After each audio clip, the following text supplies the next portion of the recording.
Halo semua, hari ini kita akan membahas buku SPS kelas 6 bidang studi Bahasa Indonesia. Kita akan lanjutkan pembahasan ke halaman 74 bagian B, isilah dengan jawaban yang tepat. Bacalah laporan pengamatan di bawah ini untuk menjawab soal nomor 1 dan 2. Laporan hasil pengamatan, nama kegiatan pengamatan hewan ternak, lokasi peternakan Pak Budi, waktu Kamis 5 April 2018. Pak Budi memiliki sebuah peternakan di atas lahan seluas 2 hektare. Di atas lahan tersebut, para hewan ternak menghasilkan telur, susu, daging ayam, dan daging sapi. Para pekerja mengumpulkan hasil dari hewan ternak mereka setiap pagi. Di kandang ayam terdapat ratusan ayam petelur. Ayam-ayam di tempat ini terlihat sehat dengan tubuh yang besar. Pemberian makan dan vitamin membuat ayam-ayam ini menghasilkan telur dengan kualitas yang baik. Beralih ke kandang sapi. Sapi-sapi di sini juga gemuk. Terlihat beberapa pekerja sedang memerah susu dari sapi. Pekerjaan itu dilakukan mereka setiap pagi. Agar menghasilkan susu yang banyak, para pekerja mengatakan harus teratur dalam memberi makan dan menghindari sapi-sapi tersebut dari stres. Kita lihat pertanyaan yang nomor 1. Objek pengamatan yang dilakukan berdasarkan laporan pengamatan tersebut adalah peternakan ayam dan sapi milik Pak Budi.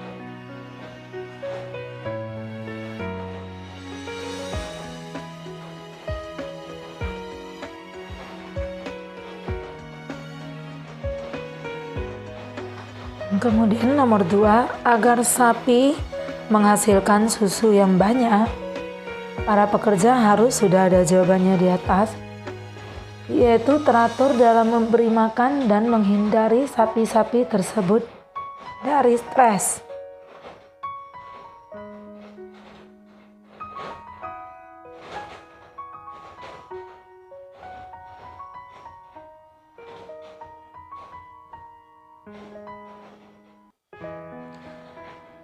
Kemudian bacalah teks di bawah ini untuk menjawab soal nomor 3 dan 4. I Gusti Ngurah Rai merupakan pahlawan Indonesia yang berjuang dalam mempertahankan kemerdekaan Indonesia. Pertempuran yang berlangsung di Tabanan, Bali terjadi pada 20 November 1946. Bersama pasukan Ciung Wanara, I Gusti Ngurah Rai melakukan pertempuran di Desa Margah. Pertempuran ini dikenal dengan Pertempuran Margarana. Dalam pertempuran tersebut, sebanyak 1.371 pasukannya gugur dalam medan perang melawan Belanda, termasuk pemimpin pasukan Ciung Wanara, I Gusti Ngurah Rai. I Gusti Ngurah Rai bersama pasukannya didirikanlah sebagai bentuk penghormatan atas jasa I Gusti Ngurah Rai bersama pasukannya didirikanlah sebuah monumen. Monumen peringatan perjuangan I Gusti Ngurah Rai bersama pasukannya menjadi bernama Monumen Nasional Taman Pujaan Bangsa Margarana yang terletak di Desa Margarana, Kabupaten Tabanan, Bali. Nomor 3, I Gusti Ngurah Rai bersama pasukannya bertempur melawan Belanda untuk titik-titik Indonesia. Nah, kata yang tepat untuk melengkapi pernyataan tersebut berdasarkan informasi dari teks, yaitu mempertahankan kemerdekaan.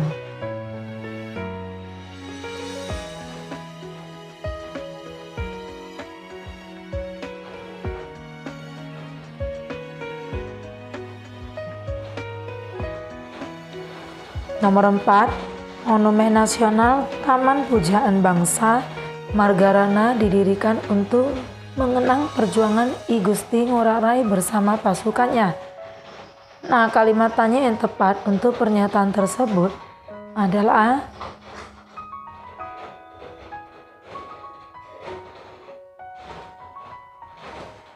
jawabannya, apa tujuan didirikannya Monumen Nasional Taman Pujaan Bangsa Margarana?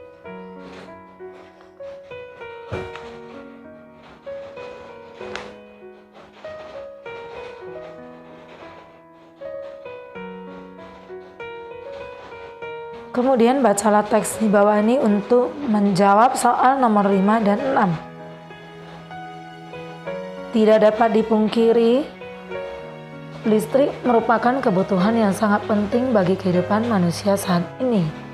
Bagaimana tidak? Listrik digunakan untuk beragam aktivitas manusia sehari-hari.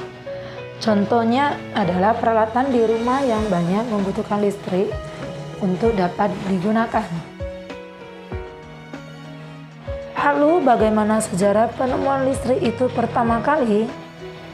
Banyak ilmuwan yang memunculkan teori dan penelitian mengenai listrik ini.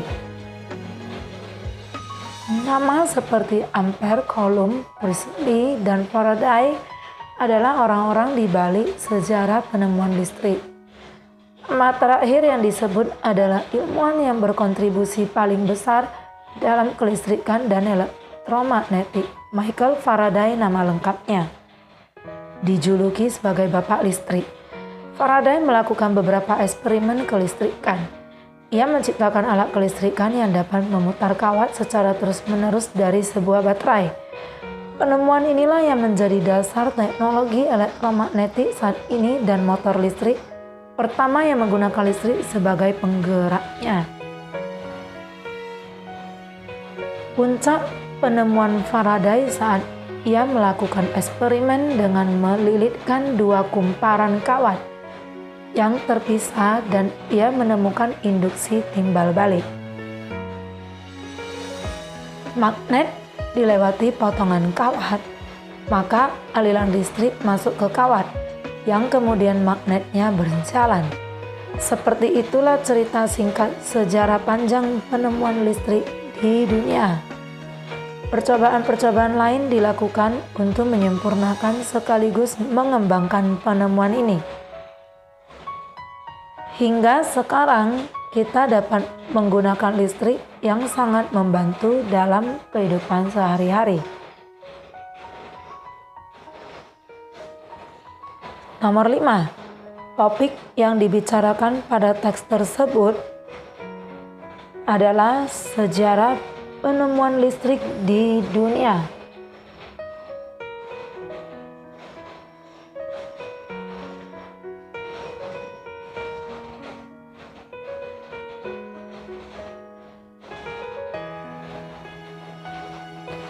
Kemudian nomor 6, ide pokok pada paragraf kedua teks eksplanasi tersebut adalah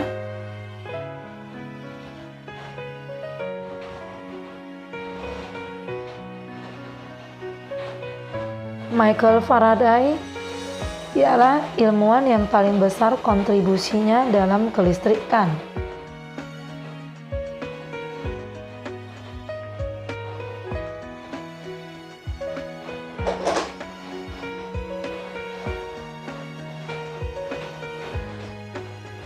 Kemudian bacalah teks di bawah ini untuk menjawab soal nomor 7 dan 8. Globalisasi memungkinkan kita mengenal kebudayaan dari bangsa lain. Hal ini disebabkan dengan mudahnya akses komunikasi dan informasi. Kemudahan tersebut membuat kita dapat bertukar informasi mengenai kebudayaan antar bangsa. Banyak dari kita tahu bahwa budaya Barat sudah sangat dekat dengan kehidupan kita, mulai dari berpakaian hingga makanan dan minuman. Indonesia pun juga melakukan hal yang sama kepada bangsa lain. Melalui kemudahan komunikasi dan informasi, Indonesia juga telah memperkenalkan kebudayaannya kepada dunia luar. Misalnya melalui kuliner dan kesenian yang dimiliki oleh Indonesia. Kamu pasti tahu betapa mendunianya kuliner Indonesia seperti rendang dan nasi goreng. Bahkan dunia internasional mengakui rendang sebagai makanan terlezat di dunia. Selain kuliner, kesenian Indonesia sangat dikenal oleh bangsa lain seperti angklung, gamelan, tari kecak, dan lainnya. Dikenalnya kuliner dan kesenian Indonesia di dunia diharapkan adanya ketertarikan dan minat dari wisatawan asing. Jika mereka tertarik, hal ini akan meningkatkan pariwisata di Indonesia. Dengan demikian, akan meningkatkan perekonomian negara dan penduduk sekitar. Nomor 7, berdasarkan informasi dari teks eksplanasi di atas, globalisasi dimudahkan dengan adanya kemudahan akses komunikasi dan informasi.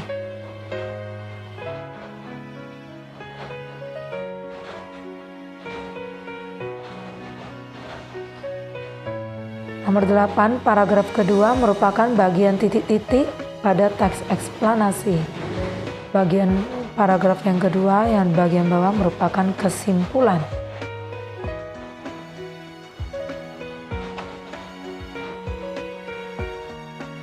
Buka halaman berikut. Nomor 9, bacalah teks di bawah ini.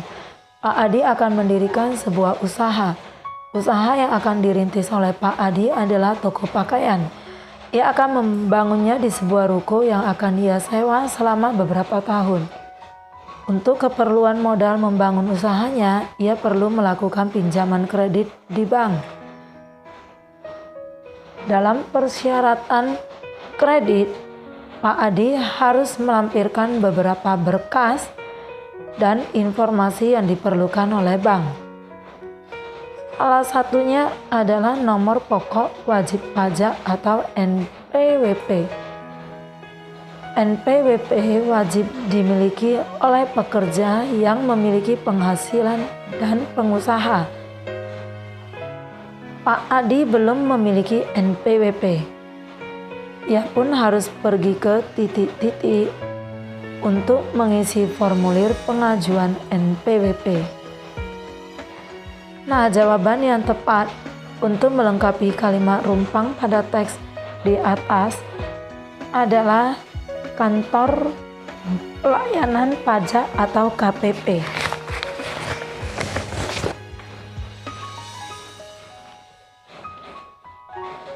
Nomor 10, perhatikan gambar di bawah ini. Pada bagian yang diberi tanda panah harus diisi dengan identitas titik-titik. Jadi itu harus diisi dengan identitas si pengirim uang. Nah, demikian video pembahasan untuk hari ini. Nantikan video pembahasan berikutnya. See you.